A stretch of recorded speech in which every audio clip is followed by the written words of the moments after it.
ধুলাবালি থেকে বাঁচতে মাস্ক পরা আসলেই কার্যকর, কিন্তু এক্ষেত্রে মাস্কের কিছু ধরন আছে। অনেকেই আমরা দেখি সঠিক মাস্ক সঠিকভাবে ব্যবহার করা হয় না। সো ধুলাবালি থেকে বাঁচতে প্রথমে আপনাকে জানতে হবে সঠিক মাস্ক কোনগুলা। সেক্ষেত্রে দেখেন, যদি খুব বেশি ডাস্ট, খুব বেশি পোলেন বা খুব বেশি অ্যালার্জির সমস্যা আপনার হয়ে থাকে, সেক্ষেত্রে K95 যে মাস্কগুলো বাজারে পাওয়া যায় এগুলো হেল্পফুল। এছাড়া যেহেতু আপনি সবসময় K95 পাচ্ছেন না, সার্জিক্যাল মাস্কও হেল্পফুল, মানে আপনি এটা ব্যবহার করতে পারেন দৈনন্দিন জীবনের জন্য। মোটামুটি 70% জীবাণু আপনাকে আটকাতে সক্ষম।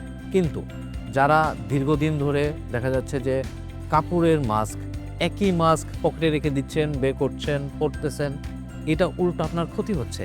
আপনি আপনার নিজের ক্ষতি করতেছেন। পকেটে থাকা জীবাণু পকেট থেকে আপনি সেটি সরাসরি নাকে নিয়ে যাচ্ছেন।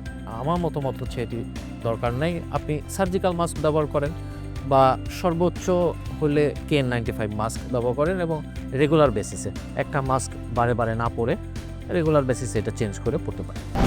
সেরা ডাক্তার, সেরা হাসপাতাল, খাজা বদরুদ্দোজা মডার্ন হাসপাতাল।